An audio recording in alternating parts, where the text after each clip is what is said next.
Okay, so I want to show everyone a conversation I had with a US citizen who has decided that he's getting out of Dodge. It's a common theme these days. We have to remember that even though the current US administration is the reason we're in this global mess, the United States does have good people that did not vote for this. And for some, they're utilizing any of their resources to leave.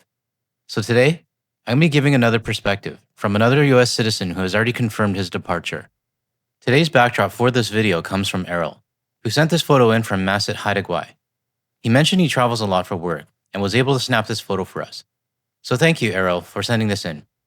Now, before we start, by now many of you probably have watched my update video, which is also why I've decided to put my future interviews on hold for a little bit. I do have one more to show you, but that will be published next week. But after that, I need to take some time to sort out my potential move with all the visas and paperwork and everything else. I should hopefully have an update on it towards the end of this month, but I'll be sure to let everybody know.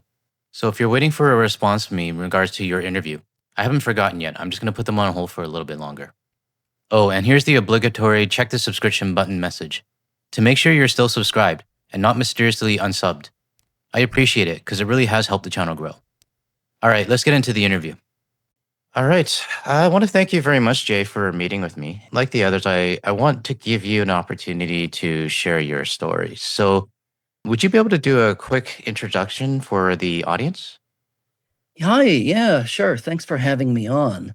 Problem. For starters, I would actually like to apologize for my country, the U.S. The the talk about annexing Canada and you being our 51st state and all of that. I think it's despicable, and I just want to reiterate that millions of people in my country, we condemn 47's rhetoric and what he's doing.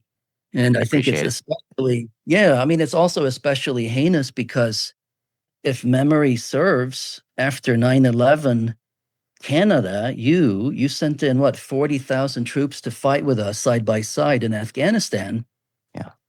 and you spilled Canadian blood. Well, you sent in 40,000 troops, and I think about 160 of you died. And so for us to repay you this way is truly, truly deplorable. And to say that I'm ashamed would be the understatement of the century. I appreciate that. I mean, it's definitely a weird time because I mean, since you brought up 9/11, it was also one of those things too where I think it was 7,000 stranded passengers, many of them Americans, were taken in Gander, and it's a small town on the East Coast, and all of a sudden, we have hundreds of planes coming in. So I appreciate it. I mean, it feels good to hear that, many of the US citizens down there right now really don't agree with it. So thank you for that. So maybe you could tell a little bit more about, your situation right now and, what's going on with you. Sure. Yeah, so by way of a backdrop, then, I was born in the US, but I grew up in Sweden. Mhm. And then when I was about, I don't know, a teenager, somewhere, I think 16 or something, we moved back to the States. Right. So I've lived in the States for most of my life. And I now have a fiance who is originally from Mexico, but she is a US naturalized citizen. And we have a son who's a toddler. He's also an American citizen. Mhm. But we will be moving back to Sweden come early 2026 because of what's happening here. Wow. You mentioned offline when we were having a discussion that, the court just is effectively allowing ICE to profile based on appearance and, whatever they feel like, right? Can you explain like what it actually means for families like yours on a day-to-day basis? And, you did mention that your fiance is from Mexico, but a naturalized citizen. For Mhm. me, I would have thought that being a naturalized citizen would have been enough, but can you explain why it is a concern for you? Sure.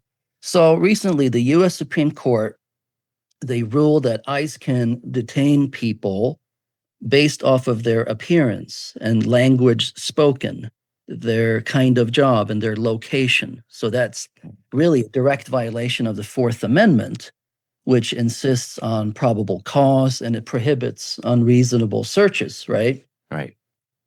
And my fiance, she wants our son to have Spanish down. So she speaks Spanish to him like basically all the time. But now she has to think twice about speaking Spanish to him in public, right? Right.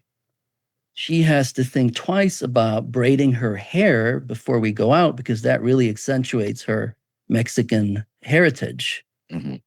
And so the truth is that we don't leave our house without all of our papers, our son's birth certificate, all of our US passports. Right. That's interesting because I did a previous interview, and the person also said too that they have a passport card now. Is that something that you guys also carry around too, just to for safety reasons? Exactly. Yeah, Mm, we do. Yeah. wow. And US citizens are being swept up. You know, it isn't just people that are not documented. People with legal status Right. and full-blown citizens sometimes get swept up, detained, um, sometimes just held for hours. But I've read accounts of US citizens held for weeks and months before they're spit out. So we're in a lawless country right now, us here in the US. Yeah, I mean, I think in the beginning it was definitely scarier for tourists, but now it seems to be like anyone and everyone. Doesn't matter if you are a tourist or a US citizen as well. So, have you in your family or within your inner circle, have you experienced any issues with ICE or any incidences with ICE? No, fortunately, thank goodness that we haven't. But we see it happening all around us, right? Social Hmm. media, the news. So it's not really like, oh, we're so safe because look, I don't see it all, anywhere around me. It hasn't happened to us. Right. A few weeks ago, we were walking down a street in our neighborhood, just adjacent to the street that we live on. It's a Hmm. suburban neighborhood, and a car pulls up, and I see that someone in the car snaps a photo of us. And my mind goes to the fact that ICE are welcoming tips from the public about so called suspicious individuals. Oh, So wow. that's where my mind went. And then the people step out of the car and we get to talking a little bit. And I could tell that as soon as it became clear to them that we lived in that neighborhood, they visibly relaxed. And that seems Interesting. to, yeah, that seems to corroborate my concern. So that's the kind of thing that's happened to us. And then after that incident, we went ahead and we bought all of this American flag gear, like hats and shirts with the American flag, Hmm. because honestly, it's a protective factor. If you're seen wearing that kind of stuff, odds are better that you're not going to be targeted. Right. Now, these people, like, were they just random citizens that decided to take a photo of you? I think so. They lived in that neighborhood. They pulled up and they stopped the car because their house was just there. And so, yes, I imagine they were just random citizens. Wow. Did they mention why they took a picture of you, or you didn't bring that up with them, or? I didn't bring it up, and I'm not sure they realized that I saw it. They were kind of sneaky about it, but I did see it. Wow. I mean, that's scary because I guess it kind of relates to the whole Hyundai situation where that woman that ratted out, or not really ratted, but basically gave a tip to ICE, and everything kind of blew over with the Hyundai situation, right? So, I mean, this is new to me. I didn't know that people were taking pictures of other citizens and then potentially using it to report to ICE. So, Yeah, it's yeah. scary. Scary. Wow. We even bought U.S. flags for bumper stickers for the Mhm. back of our car. Again, as a protective factor to try to avoid getting targeted. But neither me nor my fiance, we didn't have the heart to actually put them on because we're so disgusted with the Yeah. flag at this point in time. Yeah. I just recently did an interview with somebody, and they did mention that if you wear the American flag, it's kind of not really obvious, but it's more inclined that this person is going to be someone that supports Trump, right? So I guess Yeah. it's what's the term that somebody used? It's like they took over the flag, I guess, right? So if somebody's Mhm. wearing a U.S. shirt, or if they're wearing a U.S. flag hat or something like that, then it's more likely, as you say, going to be almost like a mask. And Mhm. I totally get it. I mean, I wouldn't want to put a bumper sticker on my car just to Mhm. feel safe, right? So, Right, right. Yeah, yeah. it's awful. They sort of have appropriated the American flag, but they're a trampling on the Constitution. They don't Hmm. actually support the bedrock of what this country is all about. It's a lawless administration. Yeah. So it's horrible that they've appropriated the flag. Hmm. Okay, so you did mention that you, your wife, and your son, you are U.S. citizens, right? But Mm. how can you share any examples of how everyday life has changed? Like you have mentioned, you have to be a little bit more careful when you go out. But what about everyday life? Like when it comes to, say, your workplace, or if it comes to your inner circle of friends, has anything really changed? Mm. Well, I work from home, and my wife or my fiance, she is currently a stay-at-home mom. So we go out to get groceries or to go to restaurants. Um, I already mentioned that she has to think twice before speaking in Spanish to our son now, Yeah. not really braiding her hair. I brought that up. Yeah. So the core thing is that there's a sense of betrayal. There's the knowing that millions and millions of US citizens are in support of what's happening with the current administration. So it really robs me and us of a sense of belonging. Right. That's a huge loss. Yeah. And the sense of belonging, I mean, what to me that sounds like, okay, I'm like I'll refer to me as a Canadian, but the sense of belonging for me is having pride in my country, being able to be, walk around free, and, just kind of living life, I guess, as it should be, right? So, or what road do you see the US going moving forward as days go by?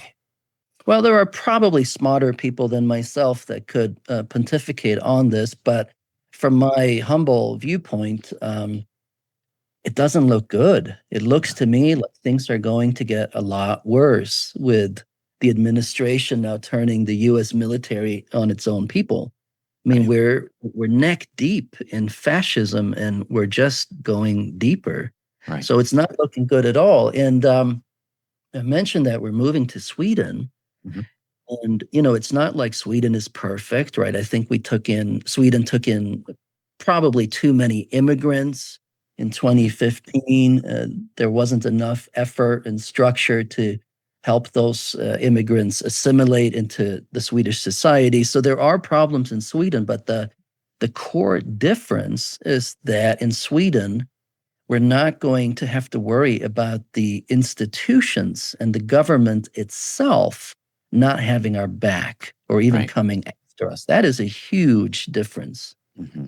It's great to hear that you have a plan and an alternative to get out of the US. And I want to emphasize on because most of the people that I have interviewed have been either wanting to leave the U.S. or planning to leave the U.S. or already left the U.S. And Mm, I'm happy to hear that you do have an option. And like you said, I mean, Sweden is not it's not perfect. Neither is Canada. But you're right. We can rely that the government and institution is not going to turn on our own citizens the way the US is. So, yeah, minor detail, right? I mean, it's a yeah, huge thing. It's a yeah, huge. And if it's okay with you, I just want to elaborate on something. sure, go ahead. The because a good number of people, including people probably in my family, they would say that I'm overreacting or Hmm. that I'm being alarmist. And I just want to read a very, very brief citation. It was from Robert Reich. He was uh, President Bill Clinton's former labor secretary. He summarized some of the contents from a recent article from the Chicago Sun-Times that was published October 1st. This is a super brief citation, but I'm just going to read it Yeah, go to ahead. speak to the idea that I might be an alarmist or overreacting, right? And so it goes like this, quote, flashbang grenades and helicopters, naked children torn from their mothers and tossed into vans. US citizens detained for hours in zip ties, doors kicked in and belongings stolen or destroyed. This is the reality of Trump's deportation agenda, and it's happening right now in Chicago. It may not be grabbing headlines like the government shutdown, but we need to bring attention to this unspeakable cruelty. End of citation. Right. It's crazy what's going on in the major cities right now. I mean, I've heard about what's going on in Chicago, but I don't know the details, right? So it's definitely scary because I actually wonder what is the next city. I mean, Portland is affected as well. I'm just wondering what the next major city is going to be. I think it is Portland. The last thing that I read is that a judge prohibited Trump from going in with troops, but Mhm. that Trump is moving forward anyway. So Right. again, it's a lawless administration. Yeah. It's really sad to see right now, to be honest. I mean, I have friends and family in the US and they're kind of saying the same thing right now as well. So one other thing I want to talk about, I'm also wondering if it's a factor for you. Florida recently has just allowed open carry, and I have done a previous video on that. And Mm, also, my someone I previously interviewed as well is a teacher, and she has expressed her concerns on this as well. But mhm. gun violence and even school shootings, I mean, this is something that Canadians, we don't, it doesn't happen in Canada very often at all, right? And if it does, it's a very rare occasion. But in the US, it seems to be almost like a daily occurrence. Has the gun violence and school shootings, I mean, you being a parent, does this play into a factor for you wanting to leave as well? It's a major, major factor. Yeah. I am where we're widely in love with our son. He's the most precious thing ever that there is to us. And the school shootings, they're just happening, with more and more frequency, it seems. And it's Yeah. almost like the electorate, we're just getting desensitized to it. People just shrug it off. Right. And a minute ago, I spoke about the sense of betrayal, and that's part of it. The fact that this country loves its guns Hmm. more than it cares about protecting children.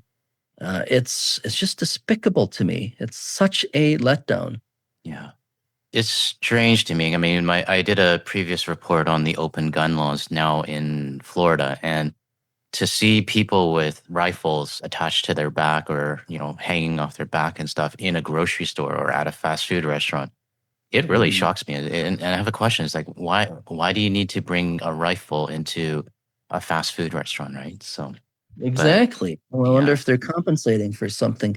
yeah, The irony is that the original intent with the mhm, Second Amendment of the U.S. Constitution was so that the population could protect itself from a tyrannical government that was overreaching and overstepping, right? right. I don't know if you remember it, but the whole "Don't Tread on Me" movement, right? Hmm. Well, they're pretty quiet right now. Isn't that interesting? Yeah.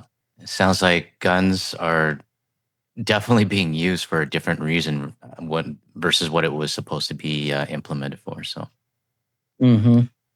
sorry, I think we forgot to mention. I mean, can you let the audience know which state you're located in?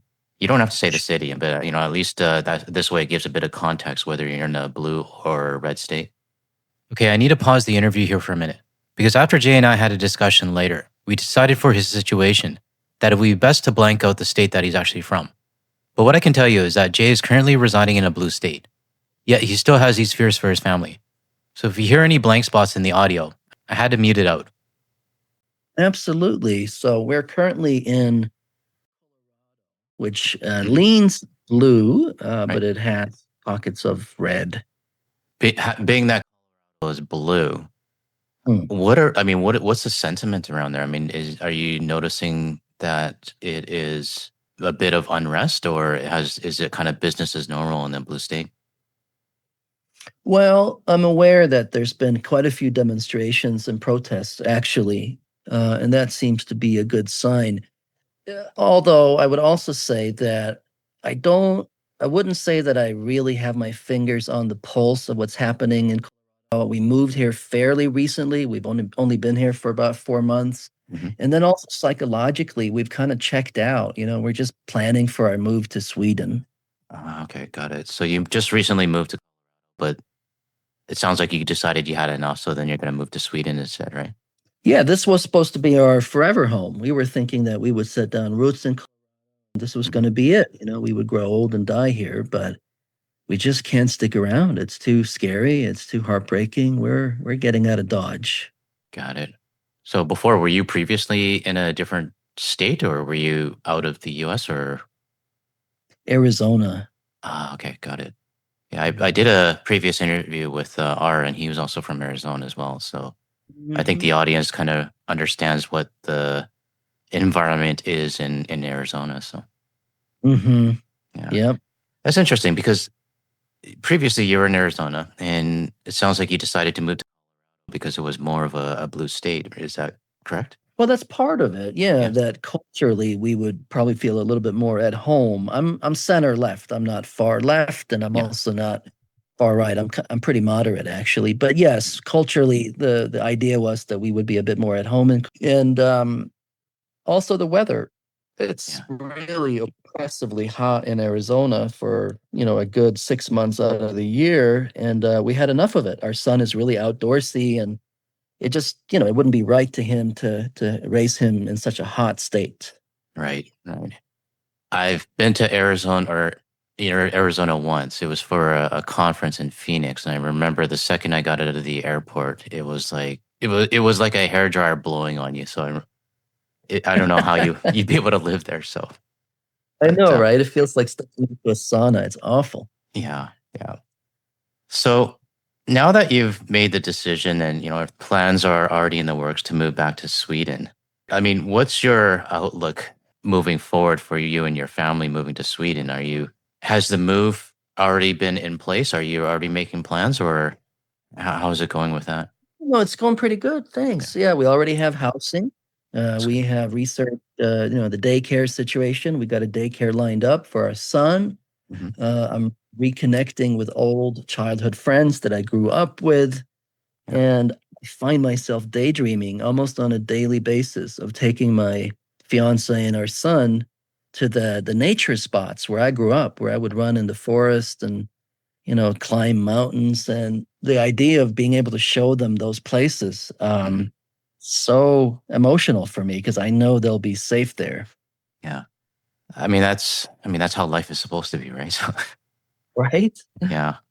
You did mention that you have Swedish background. Just that this is more knowledge for the US citizens watching right now, because I know there's going to be a lot that are wondering, how can I get out of the US, right?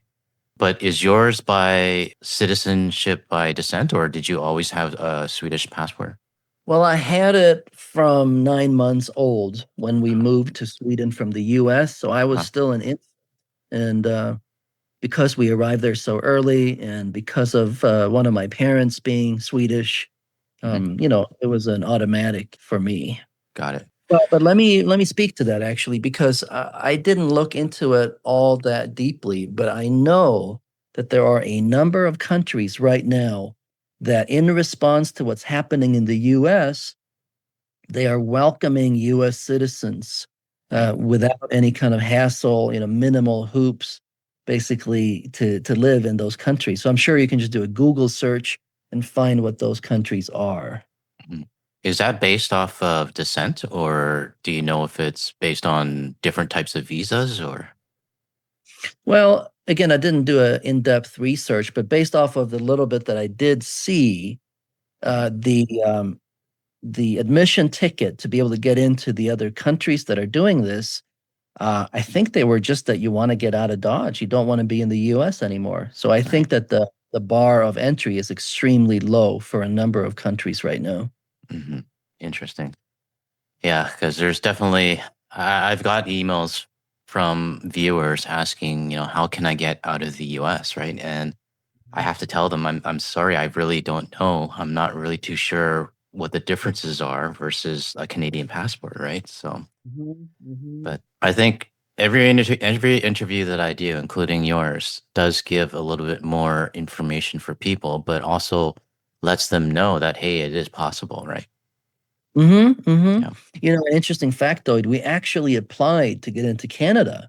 Hmm. I have a buddy who lives there, and I have a number of colleagues that live in Canada, and I've always liked Canadians. And so, but unfortunately, I mean, we went through all the hoops, paid hundreds of dollars to take the language test, to prove that we're proficient in English, Right. show that I have the resources, financial and so on and so forth. And we were rejected. Hmm. Do they normally give a reason why, or they just rejected it? They didn't. It would have Yeah. been nice. It Yeah. would have been nice with a reason because I thought, I'm in a profession that apparently you guys need. Hmm. And so it was pretty puzzling and disappointing, but it's probably for the best because now, we're really quite excited about Sweden and I have family there. I have childhood friends there, but Yeah. it was disappointing. Yeah. I mean, to me personally, I would choose where I have friends and family as well, right? Especially at these kind of times. So I think your Mhm. move back to Sweden probably the best for you and your family, and it is a country I want to visit. And I'm kind of going off on a tangent here, but I've learned a lot about Sweden from the hockey players that played in my team. I mean, I'm a Vancouver Canucks fan. And Mhm. growing up, well, not really growing up, but as an avid hockey fan and Canucks fan, I mean, I followed Daniel and Henrik Sedin as well as Marcus Naslund, right? And just their mannerism and how what they did for our city and the selfless things that they've done. I have very good impressions on Sweden, and I have nothing but respect for the Swedish people. So Oh, thank you. Yeah, and Peter Forsberg, right? He was a great hockey player. definitely too, yeah. I always had Yeah. him on my hockey pool. Yeah, Yeah. for sure. So, yeah, I think that Swedes and Canadians have that in common. Swedes and Canadians, in my estimation, are by and large a very polite, considerate people. So maybe one day I'll be able to get out there and visit Sweden. So Oh, that'd be awesome. yeah. So the audience right now is primarily Canadian, and the U.S. support is also growing as well, and we do have a big international community as well. Mm, Being that you're a U.S. citizen, and there are still some travelers that are going to the U.S. Do you have any advice for anyone that might be listening right now that is might still be thinking that it's still okay to go to the U.S.? yes, don't go. Yeah. I don't think that it is safe. And also, I think that given how the US is treating Canada right now, do you really want to spend your hard-earned money supporting the US? Or does it make more sense to go somewhere else on vacation Yeah. and maybe come back to the US once the US gets its act together? Mhm.